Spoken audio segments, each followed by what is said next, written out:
Ratusan pencari kerja membludak memadati job fair Dinas Tenaga Kerja Purwakarta di lapangan Pesanggerahan Selasa siang.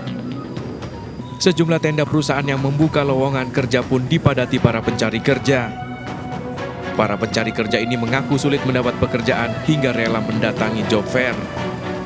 Hari ini kita jadi bisa melihat banyaknya lowongan-lowongan yang sedang dibuka. Kita udah lama nganggur? Udah setahunan. Lulus sekolah atau udah pernah kerja? Sempet magang. Memang ya kerja susah? Susah, aku kan dari Kuningan, udah lama resani sini. Nah, dapat juga? Enggak, semoga aja di job fair ini aku bisa dapat kerja. Job fair digelar untuk mengurangi pengangguran di Purwakarta, sementara 668 pelamar kerja telah mengajukan lamaran pekerjaan melalui job fair pada 30 perusahaan. Disnaker Trans Purwakarta juga membuka pendaftaran bagi pencari kerja ke luar negeri. Dari Purwakarta, Jawa Barat, Irwan, iNews melaporkan. Dinilai memberatkan, buruh dan asosiasi pengusaha menolak tabungan perumahan rakyat atau TAPERA. Namun pemerintah memastikan kebijakan ini memberikan manfaat terutama bagi masyarakat berpenghasilan rendah agar bisa memiliki rumah.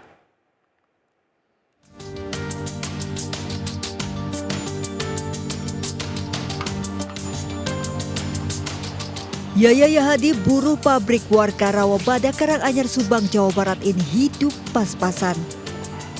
Dengan gaji UMK Subang 3,3 juta rupiah, penghasilannya masih harus dipotong BPJS Kesehatan dan BPJS Ketenagakerjaan.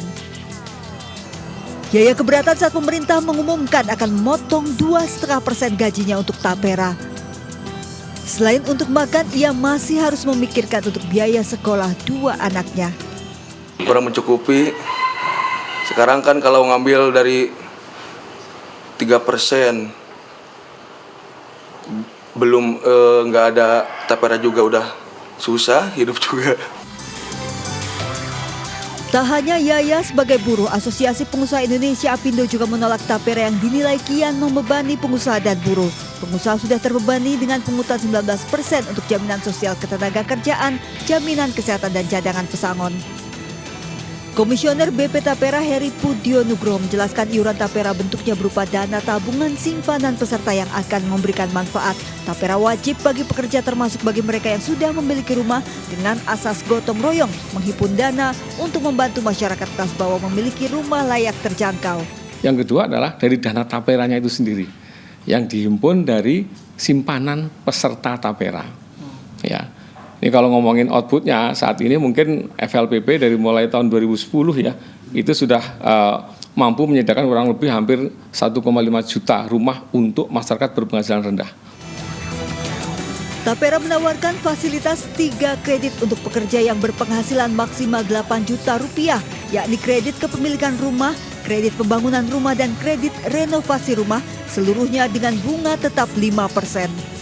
Tentu saja yang harus diingat bentuknya berupa pinjaman, di mana pekerja tetap harus membayar cicilan kredit pinjaman dan tetap membayar iuran kepesertaan TAPERA. Tim Liputan iNews melaporkan. Sementara itu pemirsa, warga di Nganjuk, Jawa Timur sulit mendapatkan gas LPG 3 kg sejak sebulan lalu. Di tengah kelangkaan ini, mulai 1 Juni warga diwajibkan menggunakan KTP saat membeli LPG 3 kg.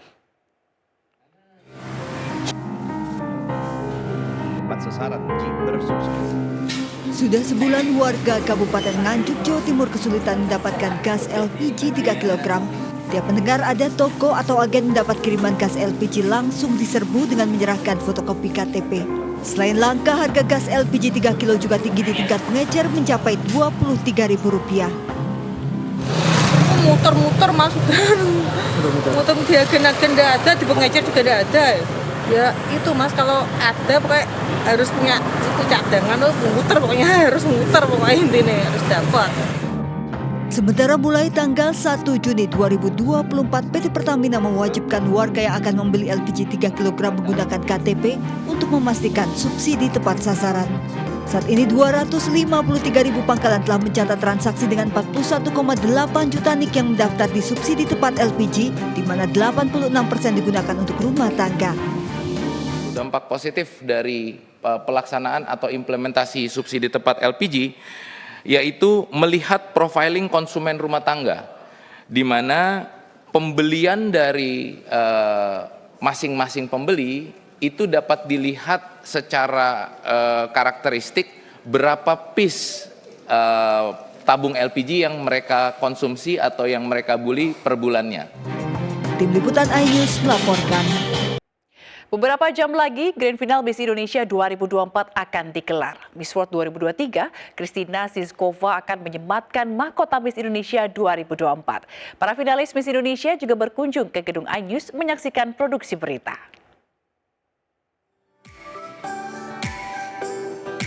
Jelang Grand Final, 38 kontestan Miss Indonesia menyempatkan diri berkunjung ke gedung iNews Tower. Para finalis mendapat penjelasan seputar jurnalistik, pemberitaan, dan penyiaran oleh para pemimpin redaksi di MNC Media.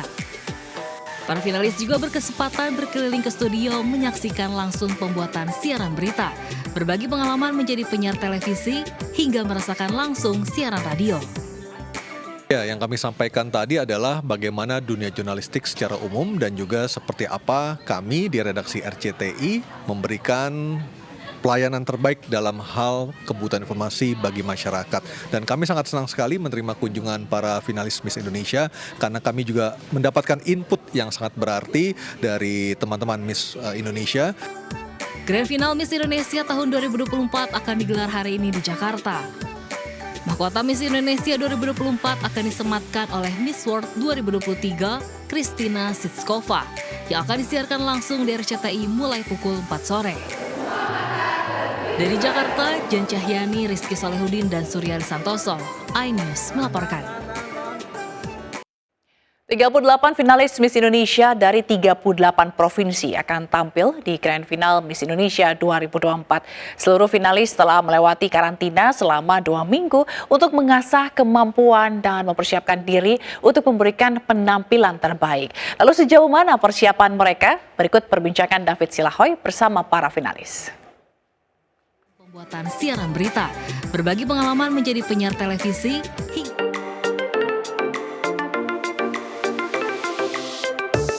Saya David Silahoy menghadirkan ke hadapan Anda 5 di antaranya untuk mengetahui sudah sampai mana persiapan mereka. Selama ini kan sudah ikut beberapa belas hari ya pembekalan di Miss Indonesia 2024. Hal apa yang sudah dipelajari yang kemudian sudah dipetik saat ini? Saya mendapatkan pengalaman-pengalaman baru, tapi inti dari semuanya adalah bagaimana kita bisa melayani, bagaimana kita bisa membawa dampak sesuai dengan slogan dari Miss Indonesia, itu Beauty with a Purpose. Dengan apa yang kita miliki, kita menjadi garam dan terang di dunia ini. Selama karantina ini kegiatan cukup padat, dan untuk kita bisa menjalani itu semua, tentunya banyak value yang kita tambahkan ke dalam diri kita semua finalis. Salah satunya integritas, disiplin, dan juga banyak juga pelajaran-pelajaran yang kita dapatkan di kelas-kelas di karantina Miss Indonesia 2020. Yang saya pelajari adalah pentingnya kerja keras atau resilience, karena tiap hari ada aja challenge baru dari Miss Indonesia, dan kalau kita tidak kerja keras, itu challenge nggak bisa kita taklukkan. Lalu apa yang kemudian akan kalian perjuangkan ketika kalian nanti menjadi Miss Indonesia 2024? Saya ingin menjalankan Beauty with a Purpose project saya, yaitu bukan cuma satu proyek tunggal, tapi tiga pilar yang dimana mereka itu saling berkesinambungan. Boleh disebutkan?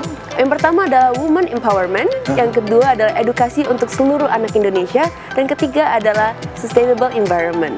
Nanti ini kan yang dinobatkan jadi Miss Indonesia 2024 itu akan diberangkatkan ke ajang Miss World tentunya, ya kan? Nah, lalu apa yang ada di Indonesia atau hal yang terbaik dari di Indonesia yang kemudian akan dibawa dan diperkenalkan ke dunia?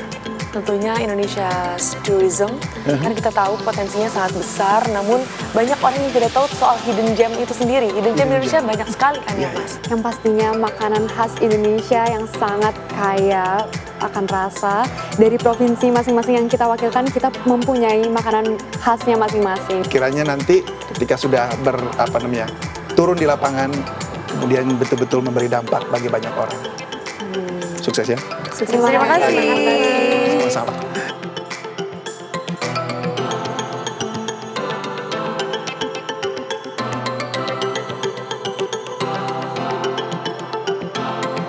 Pemirsa, jelang konser di Jakarta, Alan Walker datang khusus menemui Tria Dinata, guru musik SMA di Medan, Sumatera Utara, yang viral kerap memakai lagu-lagu ciptaan Alan Walker untuk belajar musik.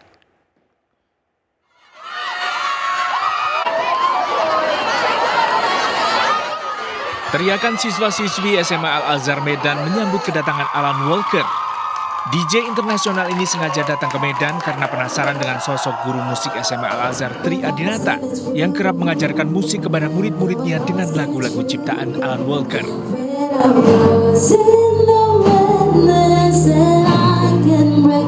Alan Walker pun nampak menikmati lagu In Your Eyes yang dinyanyikan seorang siswi SMA Al-Azhar Medan diiringi gitar. Alan juga sempat berdialog dengan Tria Dinata, guru musik yang membuatnya penasaran.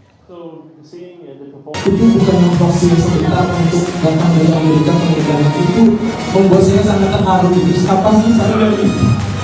Siapa sih Tria Dinata? Gitu. Jadi saya merasa sangat berterima kasih atas apresiasinya. Sebelumnya Tria Dinata mengunggah kelas musiknya ke media sosial. Ia mengajar murid-murid dengan lagu-lagu ciptaan Alan Walker. Video yang diunggahnya mendapat apresiasi oleh Alan Walker.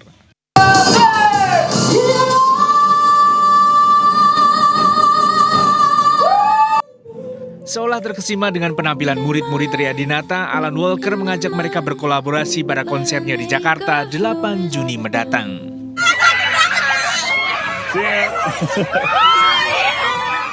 Timnas Indonesia gelar latihan perdana jelang laga kualifikasi Piala Dunia 2026 zona Asia melawan Irak.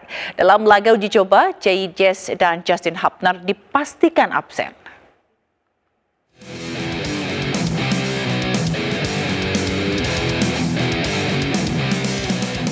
Timnas sepak bola Indonesia menggelar latihan jelang laga kualifikasi Piala Dunia 2026 zona Asia melawan Irak dan Filipina.